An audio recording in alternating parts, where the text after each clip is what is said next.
Dámy a páni, vítajte pri podcaste od Pitstop na tretiu. Dneska je tu so mnou Filip Černý, zdravím vás. A Matiáš Matouch. Filip, jak sa máš? Ja vynikajúco, ako ty, Mati?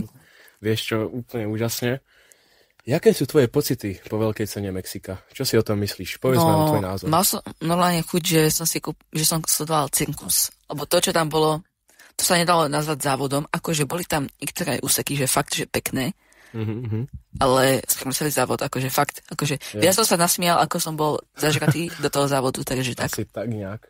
Celkovo zase, čo všetko riešila FIA, to je na 4 hodiny to... Asi tak. Asi tak, no. Dobre.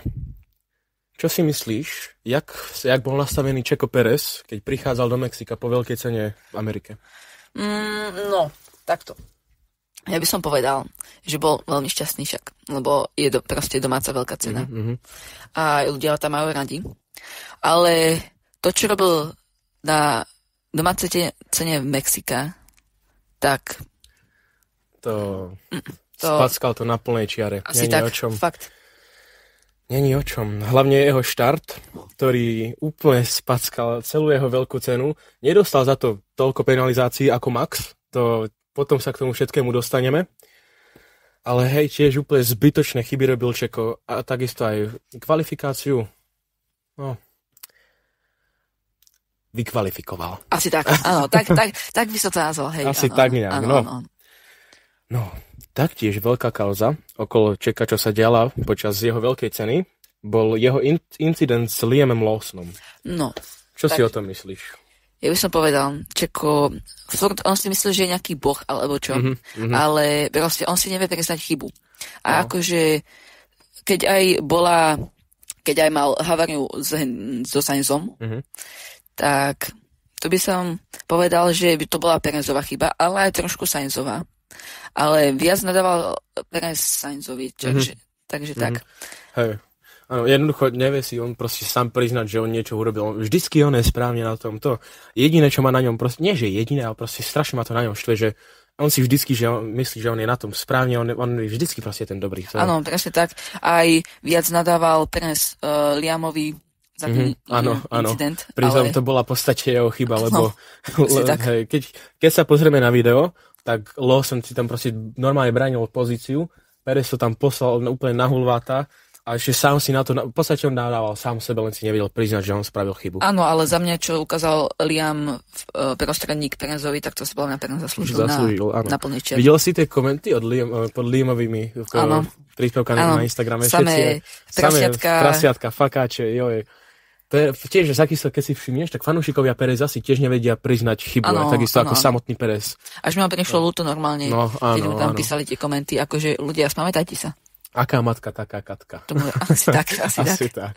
Čiže, hej, poďme sa pozrieť na celý incident Péreza s Lawsonom. Tutok na Spotify budete mať len zvukovú stopu z videa, na YouTube máte normálne aj záznamy z videí, čiže poďme na to.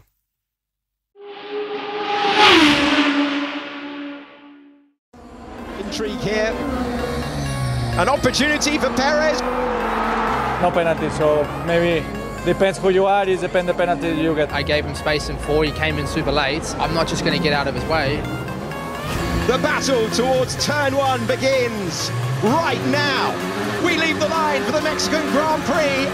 An immediate spin into the barriers for the V-Car. It's a big moment into the barriers for Yuki Tsunoda. Well, there's a bit of intrigue here. There's plenty of chatter about Liam Lawson taking the seat from Sergio Perez for next year, even though the home favourite, the man being cheered every lap around every corner, has a contract for next year. But Christian Horner, the team principal of the reigning Constructors' Champions, saying they are considering their options for 2025. It's the closest battle on the circuit, is the one that we're looking at. Can Perez go for one of those decisive moves like we saw? Not this time, not into turn number 1. Lawson just 1.2 seconds back from Gasly. No DRS, but the help of a slipstream to defend at the moment from Perez. Roared on, and they're going to see him have another opportunity up towards turn 4. Now, turn 4 is An opportunity for Perez. We're seeing so much overtaking. That was a car's width, but only just. And now into another one of the stadium sections. They've made contact, and Lawson stays ahead. Is he serious? Loud and clear, we will review it. Head down. What the is this idiot doing? Is he okay? This was the moment. Oh, that was tight into turn 4. Yeah, then Lawson's now off the road on the exit. So Perez has come in. Lawson's given him just about enough space, but that's the moment there he slews wide at turn 6. He is then off the road at this point, tries to come on. Lawson kept the place. Perez is now pitted. And now these two who battled it out earlier on in the Grand Prix. And Lawson gets back ahead of Perez, whose race was undone with those moments. Personal best sectors for Sergio Perez, but they weren't good enough to wrestle the bonus point away. First 18 laps, Bagger. It's not a day. Yeah, I'm so sorry for this idiot. He was looking good. Laugh up the crowd. Go on. Sorry for the result, guys. I know it's not obviously what we wanted. Yeah, but honestly, safety car start lap 1. You put it all together. You did a very good race. Just didn't quite work out with that last stint with the traffic. Yeah, I think it was looking great, the start at the beginning. Although with the penalty, I think we should have scored points today. We were making progress. We were about to get into the points early on in the race with Liam. I had the position. I was ahead into turn 5. He was off the track, came back. I wasn't expecting him just to carry on straight, and yeah, he took the whole side of the car off. But I don't think it's his fault, because he doesn't get any penalty. He did the same to Fernando last weekend. He did the same to Franco at the end of the race, and no penalty. So maybe depends who you are. It depends the penalty you get. Is it the kind of thing that you chat to Liam about? I just told him, I think we ruined both race. I was ahead. There was no need to come together at that point. It was lap 11 of the race, just compromising a race, both of us, and I don't think it was a very clever move. And how much does it hurt, because you've had such a passionate fan base here who love you? Yeah, I've been in the podium twice, and today I think we could have done a really good race, really good comeback, but it didn't happen, so I will try again next year. Yeah, very disappointing, especially when we had a package that was strong this weekend. Obviously a tough race. I think we tried the strategy that worked last week and it just didn't work today. We needed that clean air, and unfortunately we spent the whole race just behind the gearbox of another car, so it was just frustrating. What about that battle with Checo as well? He said he had a quick chat to you afterwards. He said he had a quick chat with you afterwards. Yeah, quick chat. He was obviously upset. I don't know where he wanted me to go. I gave him space in 4. He came in super late. At that point of the race, we'd just got some clean air, and honestly our pace wasn't bad. So I'm not just going to get out of his way. And I gave him space in 4. He drove me off, and then didn't give me space in 5. I was on the lock stop trying to turn the corner and avoid a collision, but I had nowhere to go. So it's frustrating. It wasn't my intention.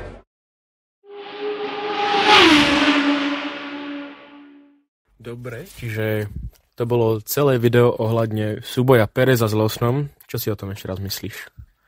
Ako hovorím, bola to Perezová chyba, ako vždy. On proste, aby si to on priznal, to je... Tak sa všetky celkové jeho búražky, kolízie, je to hrozné. Čo si myslíš, ako to s ním bude pokračovať? Už veľmi dobre vieme, že Christian Horner povedal, že Interlagos bude jeho posledná veľká cena údajne. Si rád? Akože aj hej, zaslúžil by si to napríklad Colapinto. No, jeho miesto, že? Áno. Odož by si to akože jeho miesto zaslúžil. Určite. Myslíš, že by si to ešte aj Ricciardo zaslúžil? Aj hej, ale neviem, či by dala také výsledky. Hej. Akože podľa mňa Colapinto má na to, je nadaný. Určite. Aj Liam Lawson vo Vicarde. Ale Tsunoda... Čo robil Tsunoda tieto 3 dní v Mexiku? Môžete mi to niekto vysvetliť? Búral. A tento muž sa snaží o sedačku v Red Bulle. Nehovorím, jazdí dobre, ale očividne, keď sa na neho pozrieme, není zvyknutý jazdiť vo vysokých priečkách. Takže ako milo by ste ho posadili do rýchlejšieho monopostu, tak by bol automaticky, jeho hlava by nebola na to nastavená a tlačilo by na neho všetko, mal by stres z toho, aby to nepokašľal. Práve keď je na vysokých priečkách, nehovorím, vo výkarbe už jazdí dosť dlho, ale stejne nemyslím si, že nie, proste, ja som zvyknutý na neho v tom výkarbe. Podľa mňa v Red Bulle bude mať na konci sezóny po Abu Dhabi test, uvidíme, jak sa mu bude dariť, ale neviem, necháme to na budúcnosti. Áno. Asi tak. Čo si myslíš o nováčikoch, ktorí sú už teraz v jednotke, Colapinto a Lawson konkrétne? No, jak som hovoril, Colapinto je určite nadaný, aj Liam Lawson. Akože Liam Lawson robí neskutočné výsledky, má normálne už aj body nejaké, takže to je akože wow. A aj Colapinto, akože... Colapinto je veľmi šikovný. Áno. Veľmi šikovný. Určite si tam nejaké miesto zaslúži, ja hovorím. Hej, namiesto Sargenta rozhodne lepšie, ešte tam bol. Ale hej, určite, podľa mňa má aj útočí na vyššie priečky, všetko. Má nadaný chalan, má veľa možností. Hej, tak asi tak. Čo si myslíš o Bermanovi? Berman. No, ako začať? Podľa mňa jazdí dobre. Je to šikovný chalan, určite tiež veľmi nadaný. Som zvedavý, ako sa mu bude dariť v Hase. Áno, hlavne s Oconom to bude zaujímavé. Áno. Keďže Ocon je známy tým, že on si myslí, že vždycky je tá jednotka v tíme, nechce prepúšťať nikoho. Uvidíme. Dúfajme, že ho Ocon nezhodí hneď v prvej sezóne. Áno. Hej. Dúfam, že sa mu bude dariť. On je šikovný chalan, čiže hej.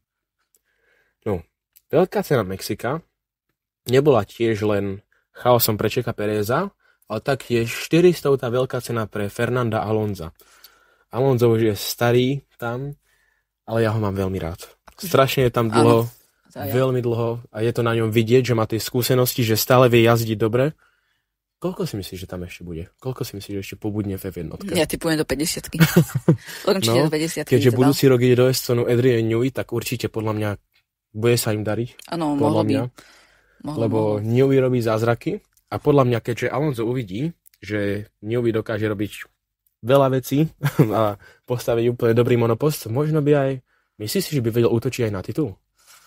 To som si není zase istý, ale určite nejaké veľké ceny by mohol vyhrať, určite zo pár. Ale na titul to zase asi nie, akože bolo by to, že wow. Bolo by to crazy, áno. Ale že by mal dostať titul, to si nemyslím, ale skôr, že by mal nejaké tie body. Akože, body určite bude áno, mať. v top 5, v top 3 by ja som mohol byť nejaký ten závod. Ale vieš, čo je ešte ďalší faktor, ktorý zobrať treba v potaz u Aston Martinu? Strollovci. Lance Stroll a Lawrence Stroll. To je kapitola sama o sebe. Stroll je strašne namyslený. Áno, povolaný syn. Extrémne. Presne. Dokoľvek, aj keď si jeho fanúšik Strolla, tak musíte si priznať, že je to povolaný syn.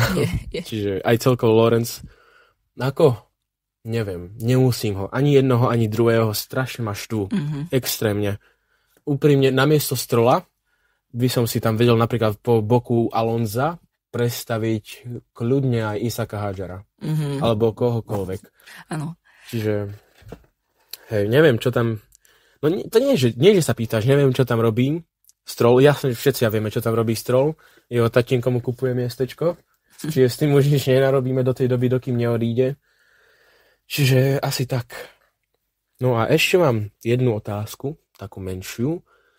Keď si všimol, skoro všetky týmy priviezli do Austinu priviezli upgrady. Ferrari je jediné, čo v Austine nepriviezlo žiadne upgrady. No. Ani v Mexiku. To je akože, to je zázrak, alebo neviem, jak to má nazvať, ale proste akože... Keď si to porovnáš s ich výkonami, čo teraz podávali, fúha, Leclerc vyhral v Austine, teraz Sainz v Mexiku a bez upgradeov oproti ostatným autám. Nejak sa im začalo dariť Ferrari. Áno. Neviem, či mali akože sa im to nastávalo, alebo neviem čo. Ale stáli akože... pravou nohou z postele. Áno. Ale akože fakt super. Akože som za nich šťastný. Akože už bolo na čase. Lebo to, čo robili minulú sezónu, alebo ešte predtým, tak to... No, všetky tie ich fuck-upy. Áno. Teraz to je taká sladká odmena. Myslíš si, jak teraz boli všade tie grafiky porovnávania Raikkonena s Leclercom, jak Raikkonen v podobných podmienkach, jak je teraz Leclerc, získal titul. Myslíš si, že je tam šanca pre Leclerca, aby sa mu to tiež podarilo? No, to som si nie zase tak istý, lebo Leclerc akože fakt dobre akože jazdí, ale dobre. To, čo bolo tých pár kôl pred koncom, jak dostal ten šmík, to som myslel, že už bude v stene. Fakt, to som myslel, že už bude v stene. To sme sa všetci ašidovali, že to tam dokázal pochytať. Šikovný chalan. Áno, to mi už zastavilo srdce na chvíľku, na 2 sekundy, ale akože je nadaný, ale musel by viac akože potrénovať. Akože má na to, ale... No hej, ako... Podľa mňa to nie je ani priamo nejako v Leclercovi, ale skôr vo Ferrari. Áno, alebo... Vo Ferrari hlavne. Hlavne nech Ferrari nejako sa zameria na to. Teraz tam majú skvelého šéfa, stratégie, no. Nechcem to zakriknúť. Zaklopeme si. Áno. Uvidíme, jak sa im bude dariť. Ale samozrejme, prajeme všetkým veľa dobrého. A čo si myslíš o tom, jak Lando dobieha Maxa v šampionáte? No. Myslíš si, že ho dobehne? Teraz tam má Max náskok 47 bodov a stále Lando ho po maličkých, ale maličkých kúskoch doťahuje. No, ja by som povedal takto, že Lando má tiež na to. Podľa mňa je tam aj nejaká taká malá šanca, že by ho aj dobehol. Len proste on robí úplne zbytočné chyby. Asi tak, úplne zbytočné. On vyhrá pole position na kvalifikácii a on ju hneď pokazí. Hneď na začiatku, akože... Ako ono to nie je len Landová chyba, aj keď sa teraz pozrieš na Maxa, hlavne v posledných 3 cenách veľkých, obidvaja strašne zbytočné súboje robia. Úplne zbytočné. Aj ono to celé začalo od Rakúska, tiež tam si pozrieme úplne zbytočné chyby. Úplne zbytočné. Áno. Keby sa tieto chyby nedejú, tak podľa mňa Lando by aj bol bližšie k tomu Maxovi, ale Max by stále viedol. A podľa mňa to tak aj ostane do konca sezóny. V Abu Dhabi sa zopakuje 2021. Tak toto predpovedám, uvidíme, čo sa stane, ale podľa mňa tam bude znova také fiasko, jak s Hamiltonom a Maxom.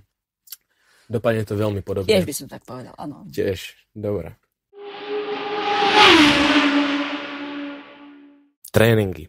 Poďme sa zamerať na tréningy. Fifo, čo si myslíš o všetkých 3, čo sa stalo v tréningoch? Aké sú tvoje pocity, názory? Chcem počuť všetko.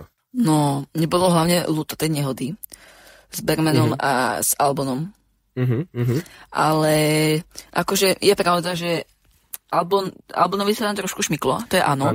Ale zase tam nemal Bergman čo stať v tom úseku. Takže... Bergman v podstate stal v tej závodnej stope, áno, tomu nemôžeme vytknúť a na mňa to tak vyplývalo, že jak tam bol Bergman na podstate vonkajšej strane tej trate, tak Albon sa ako keby tak zlakol aj. Ano. Preto tak zvrtol a dostal ten šmík. Nečakal ho tam podľa mňa. Nečakal ho tam, presne. Nečakal ho tam. Bergman bol tam, kde nemal byť. A celé to vyvrcholilo ich búračkou, na ktorú sa tiež teraz pozrieme.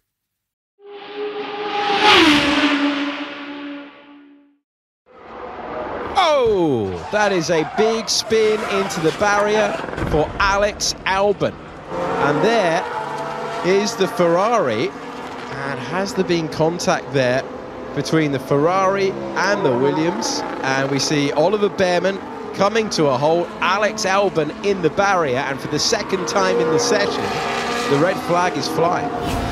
We're on board with Alexander Albon. Oliver Bearman is ahead of us in the Ferrari, and that is Alex Albon off the curb into the Ferrari and out of the session. Idiots.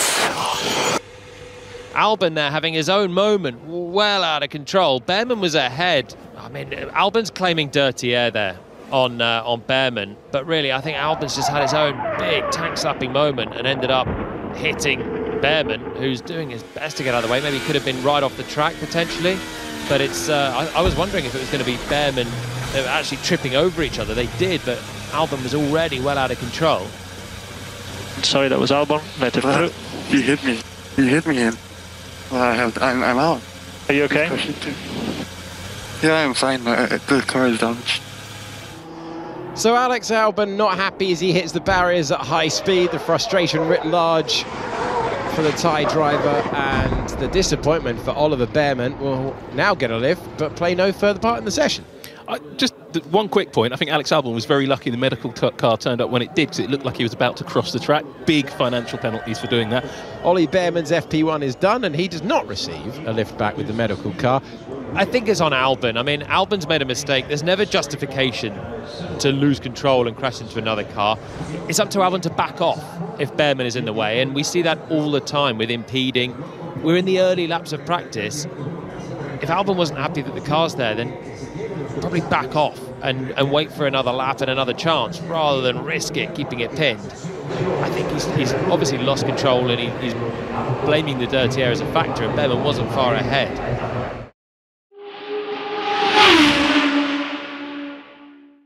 No, čiže ako sme mohli vidieť, Behrman, no, Albonovi sa tam aj šmyklo, ale stejne proste Behrman tam nemal stať. Za mňa tam úplne bol na zlom mieste, aj proste celkovo zlá zhoda náhod. Všetko sa to tak zemlelo a vyšlo z toho toto, s tým už sa nič neurobí. Áno, tam bolo aj vidieť, že jak tam už mal ísť Albon, on proste Behrman tam stál a chcel sa mu uhnúť, len v tej chvíli dostal šmyk a lízol mu, zadným kolesom mu lízol predné a...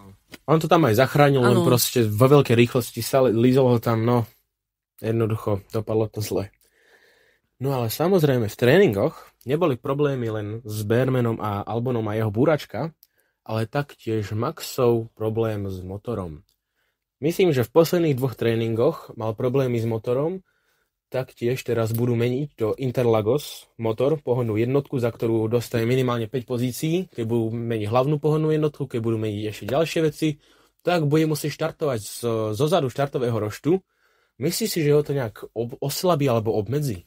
To si zrovna nemyslím, lebo Max, on vie manipulovať s tými monopostami, aké sú, hociaké, ale vie proste akoby s nimi, neviem, zachádzať.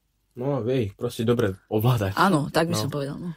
Akékoľvek auto dostane do rúk, tak vie s ním jazdiť. A navyše teraz, keď bude mať čerstvý nový motor, podľa mňa sa mu bude dariť. Hlavne skúste mu dať aj Sauber a vyhral by titul. No, je to možné. Rozhodne Max, on vie veľmi dobre jazdiť, je to jazda šampióna. To nemá tie 3 tituly nadarmo. Nemá ich nadarmo.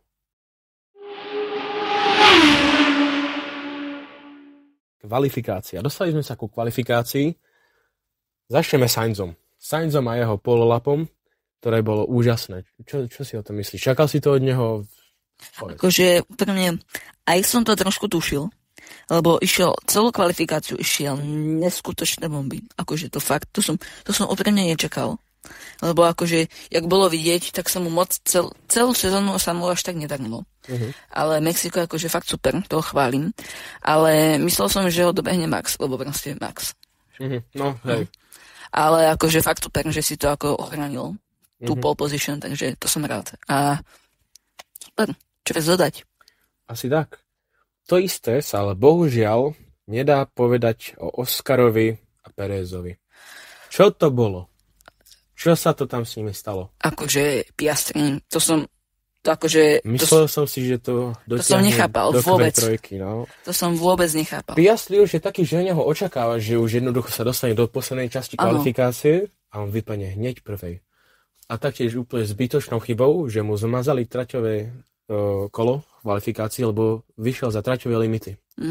To bola škoda. To bola škoda. Pérez, to ani nemáme o čom sa rozprávať. Pérez. Tak to by som tak povedal. Hej. No, dokáže si pokašľať kvalifikáciu na svoju domácu veľkú cenu a nielen kvalifikáciu. V podstate celý jeho víkend bol taký neviem.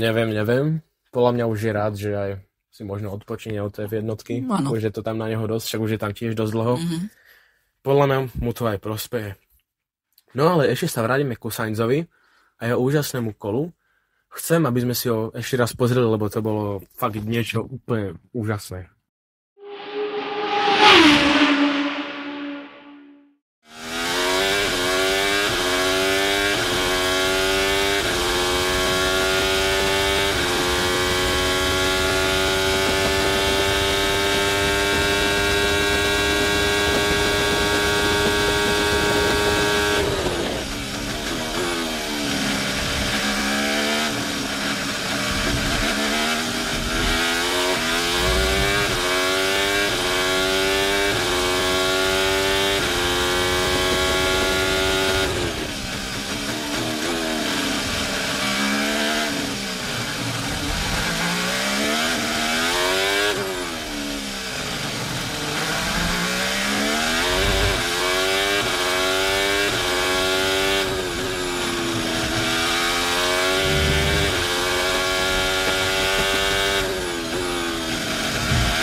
Čiže to bolo Sainzovo kolo, fakt úžasne zoskladané, nemám slov.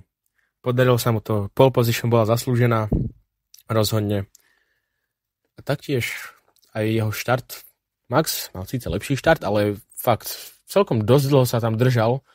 A taktiež, jak na začiatku, jak už išli do prvej zákruty, jak sa tam Sainz prebral cez tú šikanu. Myslíš si, že to bolo fér, že potom Maxovi vrátil naspäť tú pozíciu? No, aj hej. Povedal by som, že aj hej, áno. Nemyslíš si, že tam napríklad Max vytlačil Sainza, že to bola Maxová chyba? Akože trošku mi to tak prišlo. Musel som sa to viackrát kúknúť. Ale... Ako ono sa v tých prvých kolách nepočíta takéto vytláčanie, ale ako... Dalo sa to čakať, že Max to tam agresívne pošle, lebo predsa len potrebuje získavať ešte body, si zväčší náskok na titul. Ale hej. Áno, tak to by som to tiež povedal, áno. Tak. Takže to bolo všetko ku kvalifikácii. No a prejdeme k závodu. Závod bol strašná saškáreň. Áno. Úplne totálna. Áno. Ani ty nemáme na to slov, niečo hrozné. No, ja by som začal Perezovým štartom. Keď sa pozrieme, on stal úplne totálne mimo svojho štartovacieho miesta. Myslíš si, že je to nejaká veľká chyba, lebo rozhodne stáva sa to aj viacej pilotom, ale o takýto kusisko, aby bol vedľa? Podľa mňa mám až trochu tušenie, že to spravil na schvál. Na schvál? Áno.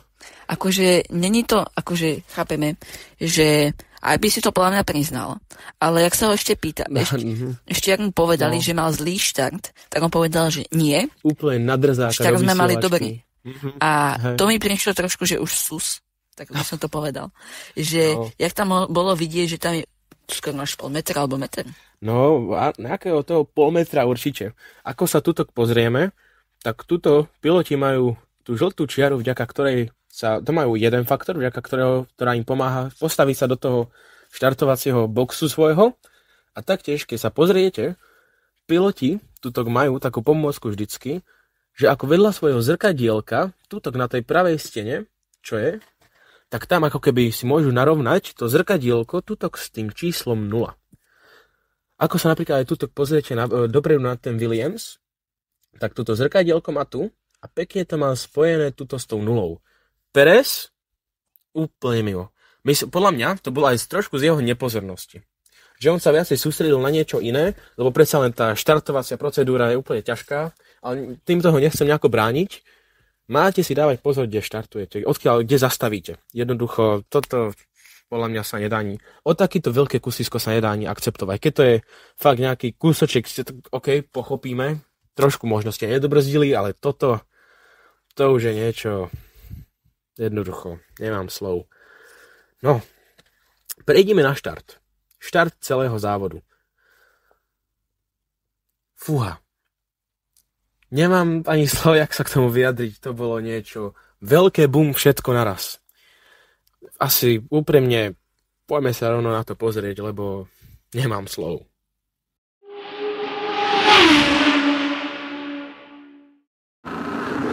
We leave the line for the Mexican Grand Prix, and it's a good reaction time for Max Verstappen. He's got the inside line, he's got the momentum, he's surely going to get the lead. And now Lando Norris is going to try and power past Carlos Sainz as well. Verstappen has the inside line and the opportunity. How brave will Carlos Sainz be? An immediate spin into the barriers for the V-carb. Off the road goes Carlos Sainz to maintain the lead, and that will be an immediate intervention. This is a replay of it. Let's deal with the crash first. So Tsunoda's on your right-hand side. He's on the curb there. And I think Yuki holds his line. Alex is going to have the driver. Maybe it's the Alpine of Pierre Gasly. They were all around the cusp of the top 10, squeezing across. Here we go with Yuki Tsunoda. So Yuki is going to try and make his way past 9th place Alex Albon, and this gap is going to close. So it's so tight, he's brushing the grass, then he goes for it on the brakes. It's an okay move, I think, from Yuki, but the problem is, Albon has a car on his inside. I think it was Nico Hulkenberg potentially in the end there, and it'd be interesting to see that viewpoint. Oh look, it's Gasly, it is Gasly that comes across, so Gasly's coming across, Gasly who's in front of us on the right-hand side now, just a slight movement and boof. Tsunoda clipped off and heading to a big shunt. Yeah, obviously feeling really bad. Nothing to say, to be honest. The only thing I can say is mechanics did a fantastic job to repair the car and everything, and to bring to the grid. And in a few seconds, I'm out. So tricky one. I think we didn't have the greatest launch, but then that was it really. I think we're all just going to turn one, fighting for position. Obviously, there's a long straight for everyone to fight for. I don't think I did anything wrong. I don't think anyone else did really much wrong either. Just seems bad luck. There's a few races now in a row where we've had a lot of incidents or just bad timing. So yeah. No, takto. Podľa mňa celý tento incident bola fakt nešťastná zhoda náhod, lebo ako sa tam môžeme pozrieť, tak Tsunoda sa tlačil z vonkajšej strany a samozrejme videl tam miesto, tak išiel tam, lebo takto každý robí, keď proste vidí miesto, tak sa tam tlačí. Lenže tam bol ten problém, že tam bol Albon a ešte aj Gasly. A Gasly, keď sa tak môžeme pozrieť na to video, tak ako keby sa viac tlačil na Albona a keďže Albon tam mal aj z druhej strany Tsunodu, tak sa tam nemal kam pohnúť a jednoducho Tsunoda vyšiel na trávnik, vrátil sa naspäť na trávu a stále proste Gasly tlačil na Albona, Albon sa tlačil na Tsunodu a bum, bola z toho táto nehoda. Ja by som to nazval takto, že ja by som to povedal, že to bol jeden veľký sandwich. Asi tak. Áno, v podstate obidvaja zavreli Albona, dá sa to tak povedať. Čiže nemôže za to ani jeden, jednoducho štart, racing incident, náhod, asi tak. Hej. No, to samozrejme, to sa nedá povedať o Perezovi, ale ďalší faktor, čo sa stal v závodu, Max Verstappen a jeho penalizácie. 20 sekúnd. 20 sekúnd, to už je poriadny vtip. Čo to tam tá FIA zase stvára? 20 sekúnd. Ako Maxov fanúšik nehovorím. Prvý incident, OK, pohode, ale 10 sekúnd za toto. Za to by mohlo byť určite 5. A naopak ten druhý, dobre, to si už priznám, druhý už bol trošičku cez čiaru, ale stále 20 sekúnd je extrémne veľa za takýto... Akože... Bolo to od Maxa trošku také nechutné. No, neviem, jak by som to mal povedať, že trošku také zlostné. Ale 20 sekúnd celkovo je fakt akože... Na mňa by to bolo veľa. Aj na jeho určite. No. Ale 20 sekúnd je... Ten čas, keď tam stal v boxoch, keď čakal na to, keď už môžu začať mechanici pracovať, to bolo nekonečné. To mi ho prišlo až ľúto. Jak tam čakal všetci. A to bolo, jak keby sa čas zastavil. 20 sekúnd nič nerobiť. To je crazy. Potom, samozrejme, ďalšie zaujímavé bol Perezov súboj s Lawsonom. No, čo povieš na toto? Takto. Akože chovanie Pereza by som povedal, že až priam hrozné, lebo to čo tam on stváral, celý závod, aj kvalifikáciu, aj tréningy, to bolo proste niečo hrozné. A ešte hen tak z Liama Lawsona si hento robiť, tak to je... Podľa mňa, jak mu Liam Lawson ukázal ten prostredník, tak si to aj zaslúžil, lebo... Akože fakt hrozné. Áno, ako Perez jednoducho, on ide hlava, nehlava, ale bol to jednoducho tvrdý súboj, ale takto. Lawson, ten fakáč, no, nie, že by si ho mohol odpustiť, tak je to šport, proste emócie sa nejako musia dostávať najavo, ale no, je to celé jedna veľká, úplne totálna chaotina. No, áno, ale proste čo už povedať, no. Mohol si to akože, keby si to aspoň prizná teraz, tak to chápem, to by som. Ano. Ale on proste mu začne ešte nadávať, že to bola jeho chyba, že čo robí, že to je idiot, tak akože... Takto, keď sa pozrieme na Lawsona, tak on ako keby, nie že vytlačil Pereza, že úmyselne. On v tej prvej šikane, čo bolo v druhom sektore, tak Perez mu to tam poslal a jednoducho išiel až moc rýchlo a vytlačil Lawsona z prvej časti a on tam jednoducho nemal kam ísť, tak samozrejme tá závodná stopa sa úplne zmení a Lawson potom zase vytlačil Pereza naopak naspäť, nie že by to chcel, ale jednoducho nemal čo iné spraviť a Perez potom začne nadávať Lawsonovi, že za to môže on. Neviem, pán Pérez, ale príde mi, že je to vaša chyba. Nechcem nič, ale no, asi tak. Potom celkovo v závode bolo ešte zaujímavé súboj Mercedesov. Jak tam v posledných kolách bojovali, nie že v podstate celý závod sa dá povedať. Bolo to zaujímavé, takéto tímoví kolegovia bojujú jak o život a na smrť. Páčilo sa mi to, nehovorím, bolo to pekné. Čo si o to myslíš ty? Akože fakt to, pre mňa toto bola asi najkrajšia vec celého závodu, lebo proste to dobiehanie sa tých Mercedesov, to bolo fakt pekné. To by som klobúk dole. No. Pekné to bolo, áno. Potom ku koncu závoda bola Leclercova čerešnička na torte, jeho šmik, vďaka ktorému sa Lando dostal na druhé miesto.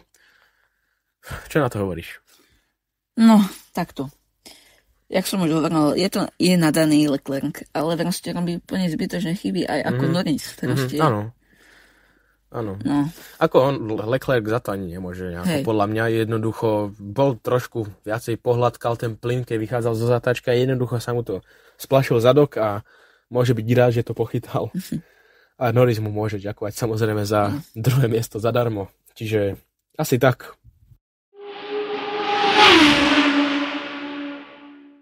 No čiže tak, to by bolo celé zhrnutie závodného víkendu v Mexiku. Ďakujeme vám za vašu pozornosť, ak ste to s nami dotiahli až sem ku koncu v našom prvom diele.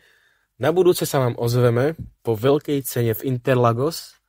Bude to niečo zaujímavé. Tam už to začína ísť do tuého, posledných pár závodov pred koncom sezóny.